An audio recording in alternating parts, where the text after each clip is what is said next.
तो कैसे है जी। तो चलिए आज की इस वीडियो में देखेंगे कि जो बीए सेकेंड सेमेस्टर का जो भी अभ्यर्थी है और वो एग्ज़ाम अभी इंटरनल हो चुका है, एक्सटर्नल जिसका बचा है, और एक्सटर्नल एग्ज़ाम में देखेंगे कि किस तरह से मतलब एग्ज़ाम में क्वेश्चन पूछे जाते हैं, कौन कौन से क्वेश्चन पूछे जाते हैं और कौन सा क्वेश्चन पूछे की संभावना है इस बार। तो यही सब के बारे में देखने वाले हैं माय डियर फ्रेंड। तो चलिए बिना देरी किए हुए स्टार्ट करते हैं कि आज के इस सेशन में जैसे कि फिलॉसफी, हम क्या फिलॉसफी जो सेकेंड सेमेस्टर का है उसको कवर करने वाले सब। उसमें कवर में आप देखेंगे लॉन्ग क्वेश्चन में कौन कौन इंपॉर्टेंट होते हैं और वही सब एग्जाम में पूछे जाएंगे। ये दावा के साथ बोल रहे हैं माय डियर फ्रेंड, इससे बाहर कोई भी क्वेश्चन नहीं रहेगा। तो चलिए स्टार्ट करते हैं। जैसे कि फिलॉसफी यानी दर्शन शास्त्र सेमेस्टर 2 के जो भी अभ्यर्थी है उसके लिए बना रहे हैं। चलिए देखते हैं इसका। चलिए जैसे कि आपको बता दूं, इसका हम पूरा यूनिट में निकाले हैं, पूरा यूनिट में से निकाले हैं कौन कौन से क्वेश्चन बहुत ही इंपॉर्टेंट और प्रीवियस ईयर में पूछी गई है। चलिए यहाँ पे डेट मेंशन नहीं कर पाए कौन से यूनिवर्सिटी में कब पूछे गए, लेकिन हम आपको ये बहुत ही अच्छे तजुर्बा के साथ ये बता सकता हूँ कि ये प्रश्न पूछे जा सकते हैं माय डियर फ्रेंड। तो चलिए जैसे कि सेमेस्टर 1 सेमेस्टर 2 के जो कि पहला नंबर क्वेश्चन आता है जो कि एक्सटर्नल एग्जाम का। चलिए पहला क्वेश्चन है वैज्ञानिक कारण के आकारिक आधार क्या है। इसमें आपको बताना पड़ेगा वैज्ञानिक के कारण क्या होते हैं, उसके बाद उसके आकारिक नियम क्या क्या होते हैं, दोनों में डिफरेंट के बारे में बताना पड़ेगा। पहला आपको वैज्ञानिक कारण के क्या होते हैं राय, इनके पहले इनके नियम उदाहरण दे देना है। उसके बाद आकारिक आधारिक नियम, जैसे आपको बता दो कि हिस्ट्री का भी प्रश्न दे चुका हूँ माय डियर फ्रेंड, और आपका पॉलिटी का भी दे दूंगा कल, और आज तो आपका फिलॉसफी का आ ही रहा है। तो उसके बाद इसके लिए डोंट वेरी टेंशन मत लीजिए, इससे बाहर रहने वाला कोई भी प्रश्न नहीं है। और आपको बता दूं पहले हाथ प्रश्न दे देते हैं, अगर हमें टाइम मिला या ना मिला हम फिलॉसफी का पूरी लेंथ वीडियो करवाएंगे, यानी पूरा ये जितने भी है, समझे माय डियर फ्रेंड। तो चलिए स्टार्ट कीजिए एक बार फिर से। तो जैसे कि मिल के कितने नियम होते हैं ये देख लेंगे दूसरा नंबर प्रश्न में, मिल के कितने कितने नियम होते हैं। उसके बाद माय डियर फ्रेंड बता दूं कि वैज्ञानिक आगमन क्या होते हैं, क्या होते हैं वैज्ञानिक आगमन क्या होते हैं ये देखेंगे। उसके बाद माय डियर फ्रेंड बता दूं कि जैसे वैज्ञानिक विधि, ये जो कौन से मेथड होते हैं ये भी बता दूं कि ये 5 बहुत ही इंपॉर्टेंट प्रश्न है। ये आपको पहले नंबर वैज्ञानिक कारण के आकारिक आधार क्या है ये बताना पड़ेगा। उसके बाद माय डियर फ्रेंड ये मील के कितने प्रायोगिक के तरीके होते हैं, अलग अलग नियम जो होते हैं, मील वैज्ञानिक थे, वही वैज्ञानिक के बारे में बस बात करने वाले हैं और इनके बारे में अच्छी तरह से जानना है। तो आपको बता दूं कि इसका पीडीएफ जो है हमारे टेलीग्राम पे अपलोड हो चुका है, वहाँ पर से जाकर के देख सकते हैं। और चलिए स्टार्ट करते हैं। और ये क्वेश्चन नंबर 2 पे देखिए, यहाँ पे मेंशन थोड़ा सा मिस्टेक हो गया माय डियर फ्रेंड, 1 2 करके दिए नहीं, लेकिन इसको क्वेश्चन सीरियल में समझ लीजिएगा। यहाँ से 3 नंबर तक क्वेश्चन है, क्योंकि ये सीरियल 1 2 करने में फिर 1 2 कर दिए हैं, तो एक बार फिर से आकर के कर दीजिए। चलिए उसके बाद देखते हैं प्रश्न नंबर 3। प्रश्न नंबर 3 है कि वैज्ञानिक आगमन क्या होता है, यानी वैज्ञानिक विधि जो फिलॉसफी के अंदर होता है, इसका आगमन की विधि निगमन विधि दोनों देखिए जब आपको बताना है माय डियर। फिर अगर फिलॉसफी का आप विद्यार्थी होंगे एमजेसी पेपर या एमआईसी या एमडीसी पेपर, तो आपको मालूम होगा जो आगमन अगर हम लोग बता रहे हैं तो निगमन भी बहुत अच्छे तरह से बता सकते हैं। अगर वो निगमन आगमन निगमन बहुत अच्छे तरह से अंतर बता दिए तो हमको बहुत अच्छे तरह से मार्क्स हमको टीचर के द्वारा मिल जाएंगे।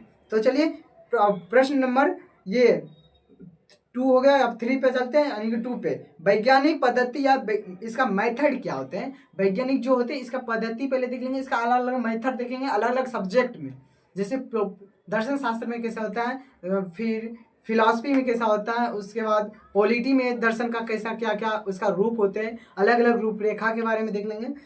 उसके बाद प्राकृतिक स्वरूप इनके नियम के बारे में देखेंगे, अलग अलग प्राकृतिक जो होते हैं इनके अलग अलग नियम भी देख लेंगे। क्या देखेंगे, अलग अलग नियम माय डियर फ्रेंड। उसके बाद आगमन एवं निगमन में अंतर देखेंगे, आपको बता दिए ना आगमन और निगमन, अगर आगमन हम लोग बताएंगे तो उसका निगमन भी बताएंगे। लेकिन यह प्रश्न है कि वैज्ञानिक आगमन क्या है, आगमन के बताएं तो यहाँ पर निगमन में देखिए प्रश्न मेरे मन में घूम रहा था, तो इसी कारण माय डियर फ्रेंड फिर से दे दिए कि इसको छोड़ेंगे नहीं। एक प्रश्न ज़्यादा ही सही, लेकिन इस पर आना है एग्जाम में, ये पक्का आएगा माय डियर फ्रेंड। और सेमेस्टर 1 में भी ये प्रश्न आते ही है बार बार, और सेमेस्टर 2 में ये कि सिलेबस चेंज नहीं हुआ है, हल्का बहुत मतलब अलग नहीं चेंज, आपको जैसे बुक एक लगाया है, बुक में देख लीजिएगा वो भी एक वही है। तो उसके बाद देख लेंगे जैसे कि प्राकृतिक स्वरूप और इसके नियम अलग अलग क्या होते हैं ये देख लेंगे। उसके बाद आगमन और निगमन में क्या अंतर होते हैं, अलग अलग इसका अंतर देख लेंगे। देखिए प्रश्न ये तो बोल देते तुरंत आगमन और निर्गमन में क्या अंतर है, प्राकृतिक स्वरूपता और इसके नियम क्या होते हैं, लेकिन नहीं माय डियर फ्रेंड, अगर आपको इसका आंसर जल्द अच्छे से मार्क्स उठाना है तो आपको अच्छा मार्क्स, अच्छे राइटिंग और अच्छे तरह से लिखना पड़ेगा। तो चलिए उसके बाद आगमन के आधार क्या होते हैं, अलग अलग आधार देख लेंगे। जैसे कि अलग अलग आधार देखेंगे, कैसे किसी भी क्षेत्र में देखेंगे और फिर फिलॉसफी की दुनिया में देखेंगे, क्योंकि फिलॉसफी यह सिखाता है कि आपके व्यवहार में किस तरह से आप एक दूसरे की मन की भावनाओं को समझने की, अभिव्यक्त करने की आपको उत्पत्ति करता है फिलॉसफी। फिलॉसफी क्या करता है, किसी भी की माइंड के भी क्या बातें उनके मन चल रहा है, किसके बारे में अगर हमको रिसर्च करना है, एक दूसरे के मानव की एकदम समझना पड़ता है, उसकी क्या बिहेवियर है मेरे साथ, और ये भी है कि हम उनके प्रति कैसा बिहेव कर सकते हैं, ये भी फिलॉसफी एक सिखाता है। तो चलिए, जिससे कि आगमन के आधार ये क्या होते हैं, आगमन के आधार क्या है, उसके बाद पूर्व कल्पना से आप क्या समझते हैं, यानी कि इसमें जो भी कल्पना होते हैं अलग अलग, जो भी ये कल्पना है, जैसे आगमन के मान लेते हैं, आगमन जैसे इसका नियम देते हैं, ट्रूथ टेबल देते हैं, तो फिर अलग अलग बनाने के लिए देते हैं, श्रेणियों में देते हैं, विभाजित होते हैं, अलग अलग फैक्टरों में होते हैं, तो वही हो जाते हैं। उसके बाद हम लोग देख लेते हैं 6 नंबर प्रश्न, पूर्व कल्पना से आप क्या समझते हैं, अलग अलग जो कल्पना करते हैं फिलॉसफी की दुनिया में, उससे आप क्या समझते हैं, उसमें ये बताना है प्रश्न में। चलिए उसके बाद दर्शन अनुमान से आप क्या समझते हैं, यानी कोई भी दर्शन, यानी कि कोई भी कला करने की, किसी भी समझने की क्षमता को जो विकसित करता है, उस कला को क्या कहते हैं, उसके अनुमान को क्या व्यक्त करते हैं, वो बताना माय डियर फ्रेंड। तो आई होप आपको क्लियर हो गया होगा। चलिए ये, तो चलिए अब देखते हैं प्रश्न नंबर 8। प्रश्न नंबर 8 बोलता है कि पूर्व कल्पना क्या है, और इसका प्रश्न नंबर 2 इसी में है कि वैज्ञानिक आगमन के दो जो लक्षण होते हैं इसके व्याख्या करें। यानी कि पहला नंबर पूर्व कल्पना क्या है, आपको ये भी माय डियर फ्रेंड एकदम अच्छे तरह से बताना होगा। उसके बाद वैज्ञानिक आगमन के दो लक्षणों के बारे में बतानी पड़ेगी माय डियर फ्रेंड, कि इसके अलग अलग कौन से लक्षण होते हैं, पहला लक्षण, दूसरा नंबर।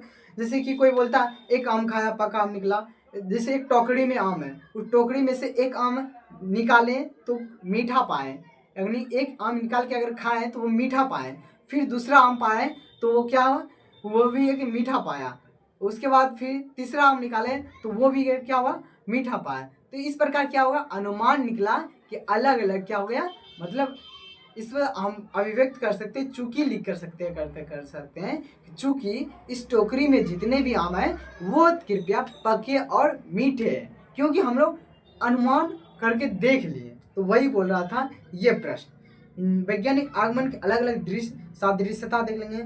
उसके बाद आपको एक प्रश्न है कि सादृश्यता अनुमान के स्वरूप की व्याख्या करें, इसका अलग अलग जो रूप हो। तो चलिए, तो उसके बाद हम लोग देख लेंगे जैसे कि ये सादृश्यता के अनुमान की व्याख्या देख ली है माय डियर फ्रेंड। उसके बाद आगे देख लेते हैं प्रश्न कौन सा है, 10 नंबर प्रश्न में देख लेते हैं वैज्ञानिक कारण के आकारिक आधार क्या है, यानी किसी भी वैज्ञानिक जो है उसका आकारिक आधार क्या होता है, किसी भी सृजन करने की, किसी भी वस्तु में प्रवेश करने से, ये देख लेंगे। वैज्ञानिक आकारिक आधार क्या है, किसी भी क्षेत्र में आकारिक मतलब सृजन करने की क्षमता कैसे होती है, ये बताना है इस प्रश्न में। उसके बाद आपको माय डियर फ्रेंड बता दूं कि मिल जो एक मिल नामक एक वैज्ञानिक थे, इनके बारे में पूरी तरह से नियम बतानी है। उसके बाद माय डियर फ्रेंड बता दूं व्याख्या से आप क्या समझते हैं, आपको बताना है कि फिलॉसफी के दुनिया में जो आप प्रवेश किए इसके बारे में व्याख्या कैसे बतानी है आपको। अगर पूछ लेगा फिलॉसफी क्या है, ये फिलॉसफी आप इस अपने शब्दों के माध्यम से दीजिएगा आंसर, कि वहाँ पे आपका जो भी प्रश्न कॉपी सहारने वाला है टीचर, वो अपने अनुभव के आधार पे वो बता सके, वो सोच सके, नहीं ये बंदा जो भी लिखा है, जो भी स्टूडेंट लिखा है, ये अपने माइंड से लिखा है, फिलॉसफी के जरिए से लिखा है। ये नहीं कि आप किसी भी दुनिया से जो आ गए फिजिक्स, पॉलिटी, राजनीतिक शास्त्र और जो दर्शन शास्त्र, फिलॉसफी, ये सब अलग अलग फैक्टर से लिए। तो चलिए माय डियर फ्रेंड आगे चलते हैं, जैसे कि मिल के अलग अलग प्रायोगिक नियम देख लेंगे। व्याख्या से क्या समझते हैं ये भी देख लेंगे हमारे, जैसे व्याख्या ये होते हैं, मैं आपको बता दूं मिल के ये तो हो ही जाएगा। उसके बाद व्याख्या से आप क्या समझते हैं, उसके बाद तर्क शास्त्र में अनुमान की भूमिका क्या होते हैं। हम आपको बता दूं माय डियर फ्रेंड, जो तर्क शास्त्र होते हैं इसमें अनुमान की व्याख्या क्या होते हैं, अलग अलग जो फैक्टर होते हैं, यानी कि जैसे कि बता दूं ये मतलब किसी को बोल रहा है, जैसे कि 1 2 अगर इंग्लिश में बोला जाए तो 1 1 जा 1 1 2 जा 2 ऐसे ऐसे बोला जाता है, अलग अलग फैक्टर होता है। कभी अगर हिंदी में बोलते हैं, अगर बिहार बोर्ड वाला स्टूडेंट बोलते हैं तो 1 2 3 4 5 6 2 2 का 2 3 4 ऐसे बोलते हैं, लेकिन वही बोल रहा अलग अलग तर्क शास्त्र के अनुमान की भूमिका पे प्रकाश डालें, यानी कि इसका अलग अलग किस रूप में है, यही तो रूप तो होंगे ना कुछ, यानी कि वही रूप होते हैं अलग अलग। तो चलिए आई होप आपको ये भी प्रश्न 13 नंबर भी समझ में आ गया होगा। चलिए आपको एक इन्फॉर्मेशन बता दूं कि माय डियर फ्रेंड कि ये जो आपको क्लासेस जितने भी हो रहे हैं, और आपको बता दूं कि यहाँ तक कि हिस्ट्री के भी हो चुके हैं, और आपको पॉलिटी का बचा है, पॉलिटी का भी करवा दूंगा बहुत जल्द, और हिंदी और इंग्लिश जो भी बचा है फटाफट करवा दूंगा माय डियर। तब देखिए मैं बता दूं कि टेलीग्राम चैनल आपके डिस्क्रिप्शन बॉक्स में दिया है लिंक, वहाँ से जाकर विजिट जरूर कर लें। उसके बाद आपको बता दूं कि व्हाट्सएप ग्रुप यहाँ पर भी जाकर के विजिट कर सकते हैं। और उससे अगर आपको स्नेह प्यार कुछ भी देना है कि फीडबैक में क्या होनी चाहिए, फीडबैक क्या होता है, एक किसी भी को रिलेटेड रखने के लिए, मतलब उस कार्य में शामिल रखने के लिए फीडबैक बहुत ही ज़रूरी होता है। क्योंकि माय डियर फ्रेंड आपको बता दूंगा, अगर फीडबैक आपका नहीं आएगा कि आप कैसे वीडियो बनाते हैं, अगर आपकी मतलब पढ़ाने की क्या क्या राय होते हैं, मतलब ये सब अगर फीडबैक नहीं आएंगे तो मज़ा नहीं आएगा माय डियर फ्रेंड। क्योंकि मज़ा हम लोग को लेकर के पढ़ना है। और सेशन को लाइक जरूर करें अगर आप यहाँ तक जुड़े हुए हैं। तो चलिए, लव यू सो मच, तब तक के लिए बाय बाय, जय हिंद।